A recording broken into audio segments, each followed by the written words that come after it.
Our programs offer many languages. Please visit suprememastertv.com/schedule. Nos programmes offrent plusieurs langues. Veuillez visiter suprememastertv.com/schedule. Nuestros programas ofrecen varios idiomas. Visiten suprememastertv.com/schedule. Наши программы предлагают много языков. Пожалуйста, посмотрите suprememastertv.com/schedule. We've got serious climate disruption right now. The West is on fire. There's a lot of flooding. There's superstorms, hurricanes beyond anything that we've ever experienced. So there's a lot of planetary disruption that's been playing out because of our collective human ways.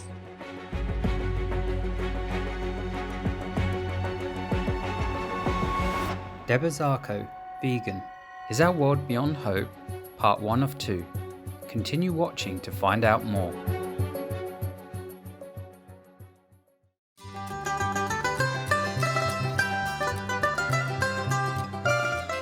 Vrolijke dag means happy day in Dutch, one of the official languages of St. Martin. I'm Gwen.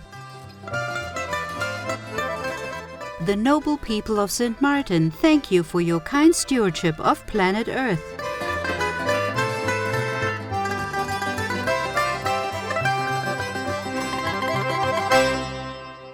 Munificent viewers, welcome to part 1 of our 2-part series, Is Our World Beyond Hope, featuring Ozarko, vegan.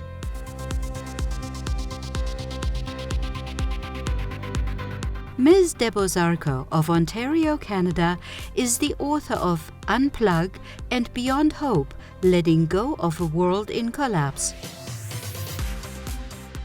She is also a graphic designer, the creator and host of the Unplug podcast, an unapologetic vegan, and an Ironman triathlon competitor.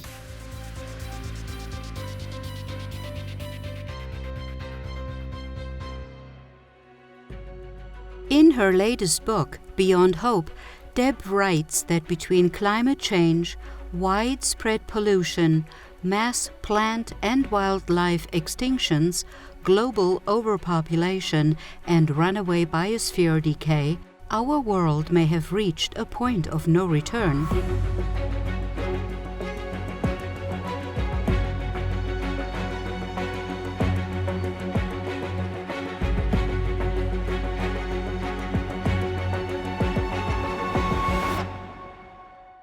On today's program, Deb begins by telling us how her interest in protecting the planet began. For as long as she can remember, she has felt a deep connection to the earth. And even as a child, she would pick up garbage that others had left behind. We asked Deb why she felt such a strong urge to become active in environmental conservation.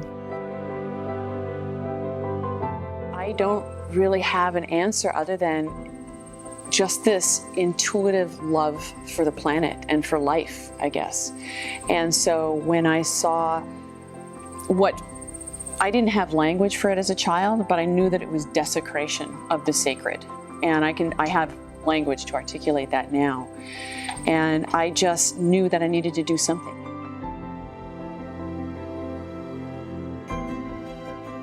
And my little child mind knew that just picking up the garbage was making a difference. And that just became something that I did on a regular basis. And I still do that to this day. So whenever I go out and hike with the dogs and I see garbage out there, I pick it up. I can't walk by because I care.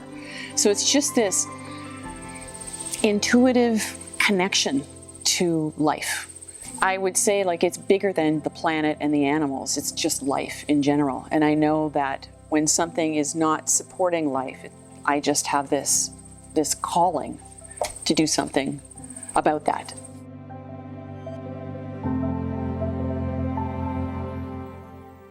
When she was only 12, Deb made another remarkable decision. Although none of her other family members were vegetarian, Deb decided to adopt a plant-based lifestyle. I just had this strong, intuitive gut feeling that consuming animal flesh was wrong. I couldn't do it. I felt like a hypocrite. Even at 12 years old, I thought, how can I say that I love animals and yet eat them? It just didn't make any sense to me. And, I would ask these questions to adults, and of course they always say, well, that's what we do. I never got a straight answer. So I've always had this, again, a very strong connection to life. And with that strong connection to life, it's given me this immense capacity for critical thought, to be able to ask really big questions that were never answered as a child. So instead of just complying with the status quo, because that internal feeling was so powerful within me, I knew that I needed to honor that. And so that's when I decided that I was just going to go vegetarian. I didn't know what a vegetarian was at that time. I just knew that I couldn't eat meat anymore.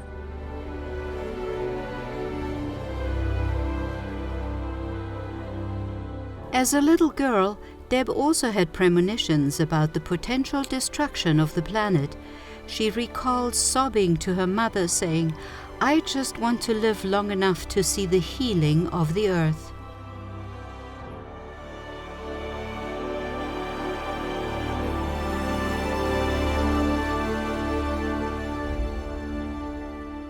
It wasn't something that was a constant. It was something that I would pick up now and then.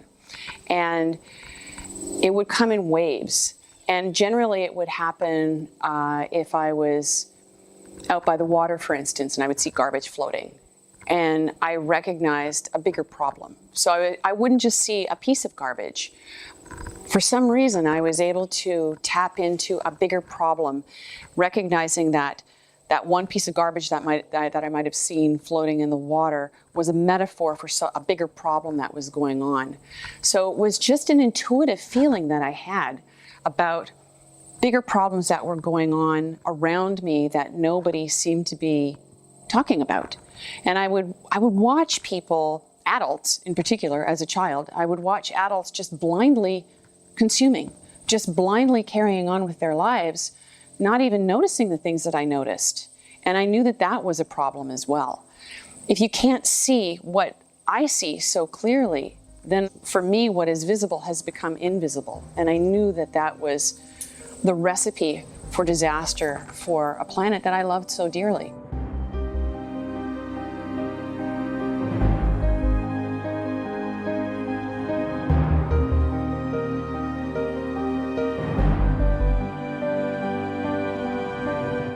So, as a child, I could feel that something wasn't right. Just by asking questions to the adults that they just didn't want to give me answers. It was like, that's just the way it is. Well, no, that's not the way it is. That's not the way I see it. That's not the way I feel it. Why can't you answer my question? People didn't want to explore those deeper questions in a more critical way.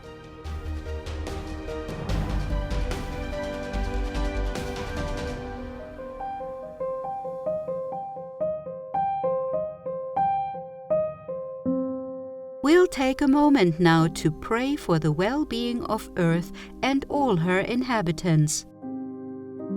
We'll be back right after this message. Please stay tuned to Supreme Master Television.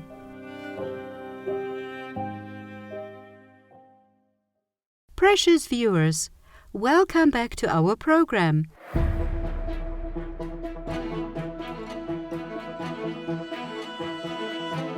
While Deb had numerous premonitions as a young child about the demise of Earth, it was not until 2018 that she published Beyond Hope.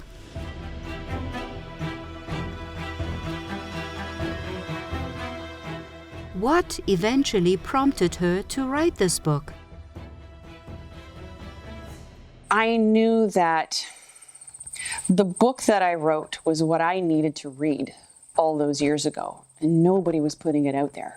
I was searching and searching and searching for somebody to speak that truth. And eventually I knew that that somebody was me. And it took me that long to figure it out. In Beyond Hope, Deb discusses some of the many environmental problems our Earth is now facing. problems have become exponentially worse over time. You know, we've got overpopulation, we've got serious climate disruption right now. It's beyond climate change now. We've got a lot of positive feedback loops that are playing out in an exponential way. You know, like the West is on fire right now. There's a lot of flooding that's happening. There's superstorms, hurricanes beyond anything that we've ever experienced in the past. You know, so there's a lot of planetary disruption that's been playing out because of our collective human ways in this mindlessness to consume and to perpetuate this status quo, this civilization of consumption that has just been so deeply entrenched into the human psyche.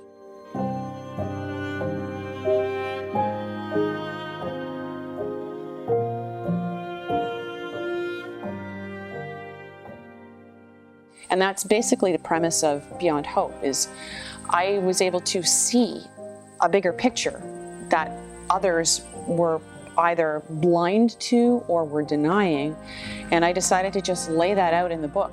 This is the way I see it. We're in a state of serious crisis. And that book was put out in 2018, and of course things have just amped up since then, because now we're in a global pandemic, and you know, things are just getting worse, and you know, there's social unrest. So there's a lot of problems that are playing out right now.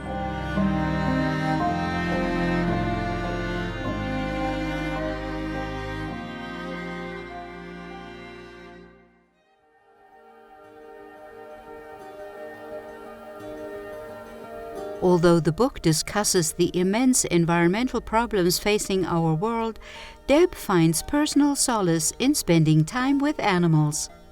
She shares her countryside home with her 2 rescued dogs, Francis and Phoenix, 6 rescued cats, and a plethora of wild animals who live in the forest surrounding her house.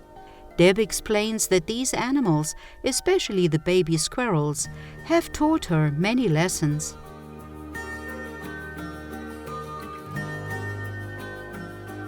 They have taught me humility, grace, compassion, joy, and more than anything else, they've taught me presence. That has been probably the biggest thing for me, is learning how to live more presently. Because we as a species are so future focused. We're so future focused. We live in the present moment, thinking about our future, thinking about saving for the future, or careers for the future, or whatever. So we're never really fully present. I volunteer for the local wildlife sanctuary here, and I've been doing that for years. And every spring, and generally in the fall, they have, they're just overcome with litters of squirrels, so little baby squirrels. And so I'm a foster parent.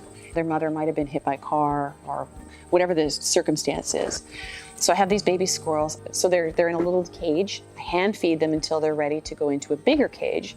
And then I bring them out into this outdoor space in their bigger cage. And I let them learn to be wild in that bigger cage. And then after 12 weeks, I get to release them. And I get to watch them. I get to watch these animals just, you know, be wild. And they just intuitively have this sense of being fully present and really wild, and just like really, really taking in their surroundings. And so I find that these baby squirrels are really amazing teachers for me. There's so many things that they've taught me, and the greatest thing that they teach me is presence and probably joy.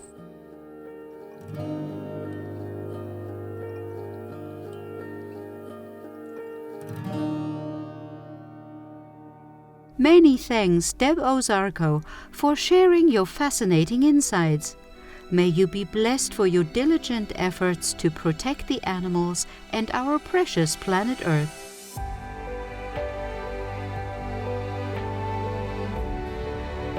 For more information about Deb Ozarko, please visit debozarko.com.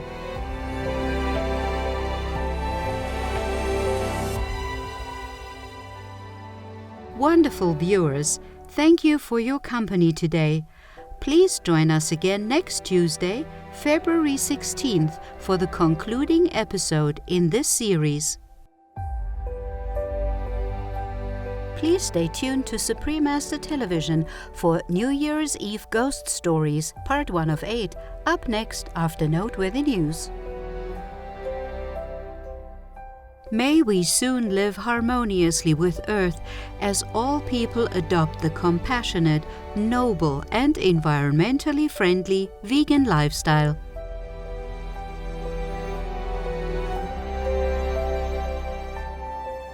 Our programs offer many languages. Please visit suprememastertv.com/schedule and suprememastertv.com/PE.